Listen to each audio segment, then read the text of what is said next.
to Mona Lisa's masterpieces. I hope that everyone is doing well, staying positive, and staying at home as much as possible. I want to take this opportunity to thank all first responders and essential employees for everything that you're doing to keep us all safe, especially during this critical time.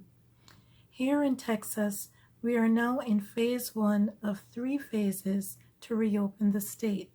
Some businesses, like retail stores, restaurants, movie theaters, and malls, are reopening on May the 1st. With that being said, now that more people are out and about, it is even more critical now that we all maintain good hygiene habits, maintain social distancing, and continue wearing face masks when in public.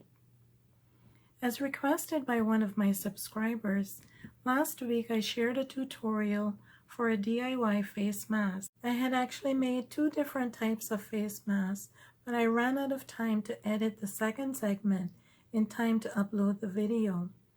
The mask that I showed last week was a standard one with 3 layers. In today's video, I will show how I made what I will refer to as a surgical mask. This mask is ideal for healthcare workers, those who suffer from allergies or have weakened immune systems. It has 4 layers of protection, an adjustable nose wire, and a filter pocket. It is comfortable, durable, and reusable. Before I start the video, I need to tell you that the measurements I mentioned for the 2 smallest pieces of fabric are incorrect, but I will leave all the correct measurements in the description box below the video. Keep in mind that I am not a seamstress, but I have a particular set of skills, so I hope that you stay tuned to see how this easy sewing project turned out. I will be using cotton fabric, and this one piece measures 9 inches by 15 inches, one piece that measures 1.5 inches by 7 inches, and 2 pieces that measure 1.5 inches by 3.5 inches each. I will also be using 2 layers of white cotton fabric that will act as the interfacing, and they measure 9 inches by 7 inches. I'll use a 7-inch piece of a chenille stem, also known as a pipe cleaner, and a shoelace that measures 54 inches. The tools I'll be using today are a ruler, pair of scissors, fabric measuring tape, fabric pins, and I have some mini clothespins on hand, needle and thread, and my iron. On the wrong side of the 9 by 15 inch piece of fabric, I'll bring the 2 short ends together and pin them in place.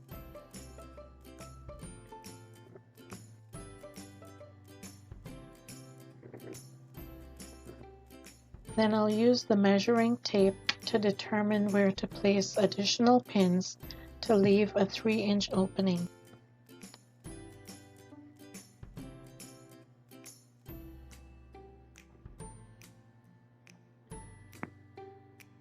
Using a seam allowance of 1/4 inch, I will sew from one end of the fabric to the first pin, then from the second pin to the other end of the fabric.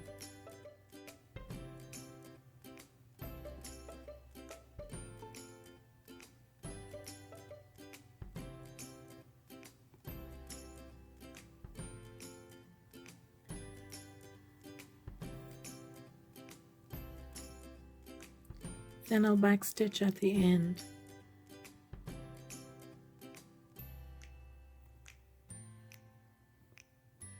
Next, I will unfold the fabric and iron the 2 ends that were sewn together so that they are laying flat in opposite directions.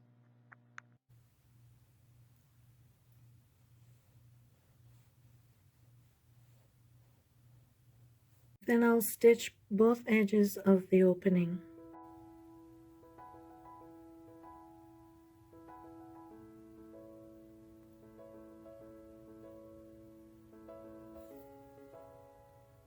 I'll do a back stitch and then set it aside. For all 3 of the smaller pieces, I will fold each end over about 1/4 of an inch and iron.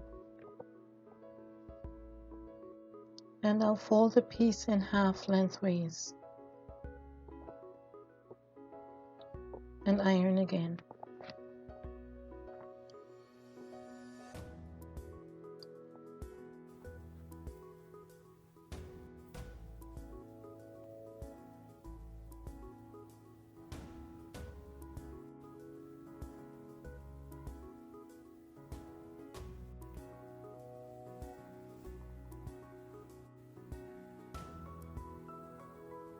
Then I'll stitch the 2 short ends of each piece.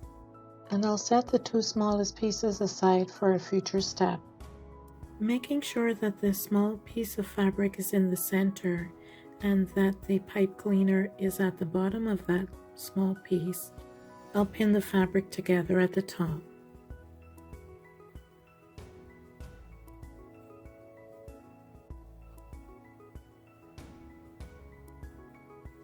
And I'll pin the pieces together at the bottom.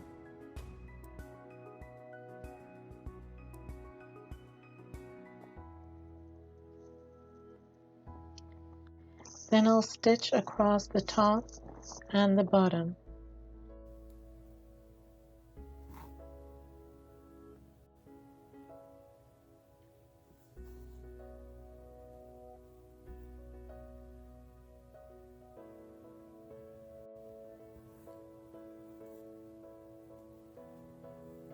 Here is what the mask should look like now. I'll go ahead and flip it right side out.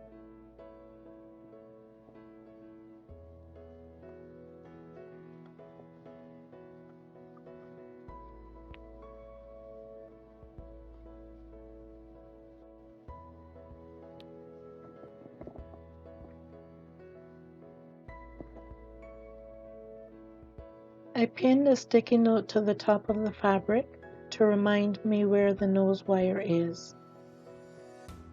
I'll pinch the sides of the fabric and make a pleat.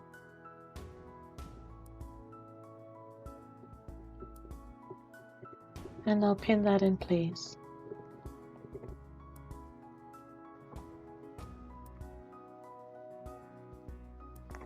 And I'll repeat that 2 more times.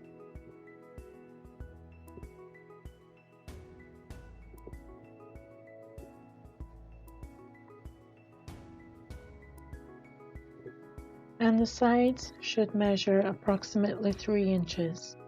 So here's the moment just after I realized that I had cut the smallest pieces of fabric the wrong size.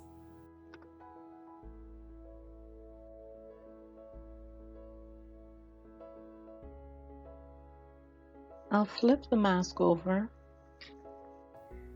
and with one of the smallest pieces folded in half, I will pin the raw edges to the side of the mask.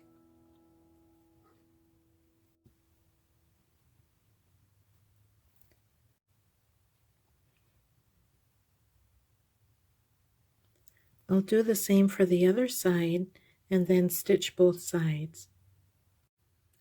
Again, I'm using a seam allowance of 1/4 of an inch.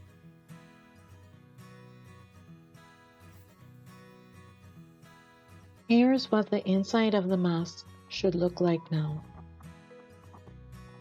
I'll take the shoelace and tie a double knot at each end.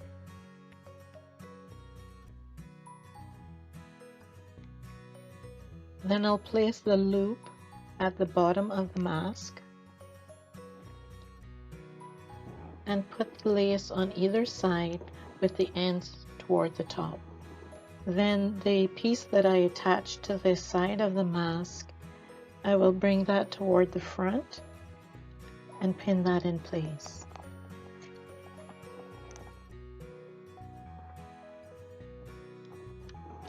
I want to make sure that the shoelace is able to move, and I'll repeat that for the other side. So I'll stitch these 2 ends in place. And here is how the surgical mask turned out.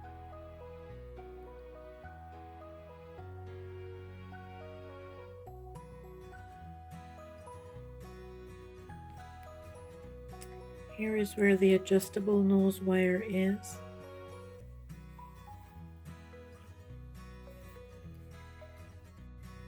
And in the back you have the filter pocket.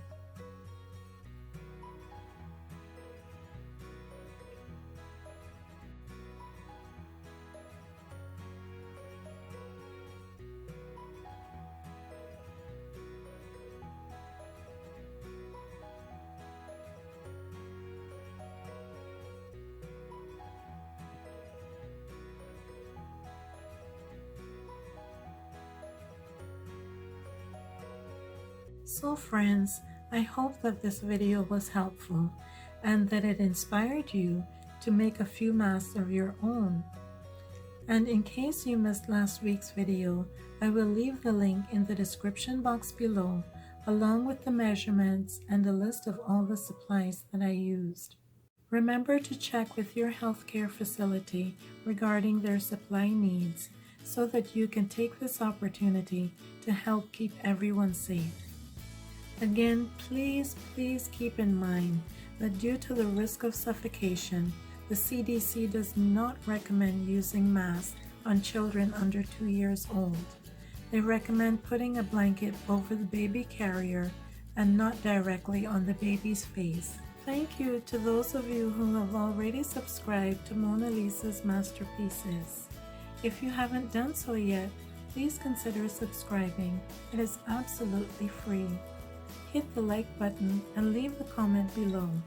Click on the notification bell to be alerted when I upload a new video.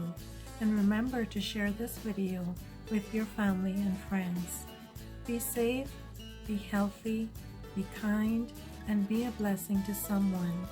Thank you so much for watching, and until next time, smile and create your own masterpiece today.